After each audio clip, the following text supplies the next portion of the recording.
U.S. President Donald Trump is very angry at his Russian counterpart, Vladimir Putin.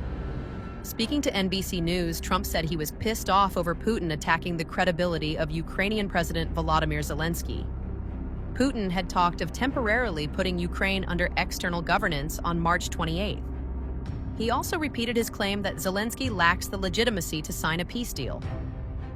Zelensky's term expired in 2024 with fresh elections deferred under martial law until peace is restored in the region.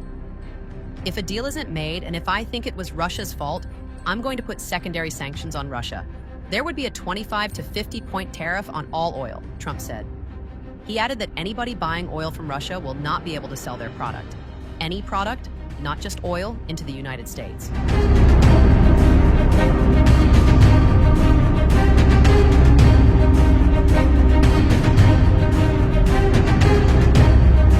Trump's stance comes after U.S. delegations have been separately meeting Russian and Ukrainian delegations in Jeddah. Trump has spoken twice to Putin on phone for truce in the region and met Zelensky in the White House. The meeting resulted in a public showdown between Trump and Zelensky on February 28th. The U.S. had paused military and intelligence aid to Ukraine after the incident, but later restored intelligence sharing. This is the first time the U.S. has seriously threatened Russia with consequences for delaying ceasefire negotiations. Trump's earlier targeting of Zelensky over a rare earth minerals deal and postponing elections raised concerns about him being partial towards Moscow. Trump said Kremlin knew of his anger, but reiterated his good relationship with Putin.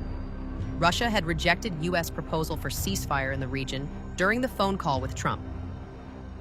No, I don't think so. I don't think he's going to go back on his word. You're talking about Putin. I don't think he's going to go back on his word. I've known him for a long time. We've always gotten along well, despite the Russia hoax. It's a hoax created by Clinton and Schiff and all of these lunatics. And that really was a dangerous point. That was a very dangerous thing they did to this country. It was a pure, unadulterated scam, hoax. But no, I think he'll be okay. But if he isn't, I was disappointed in a certain way. Some of the things that were said over the last day or two having to do with Zelensky, because when he considers Zelensky not credible, he's supposed to be making a deal with him, whether you like him or you don't like him. So I wasn't happy with that. But I think he's going to be good. And I certainly wouldn't want to put secondary tariffs on Russia, but if they were put on, it would not be very good for them. We put secondary tariffs on, as you know, in Venezuela, and it's had a very strong impact on Venezuela. You know that every ship just got out and they left. A lot of them left. They dropped the hoses right into the ocean and they left.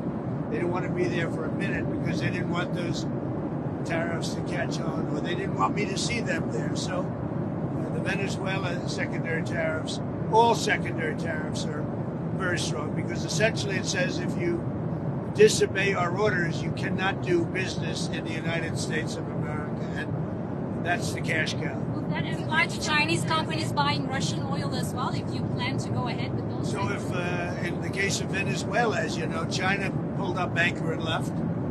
They were there, they had two ships there, and they left empty. They didn't want to take a chance. No, we're not playing games.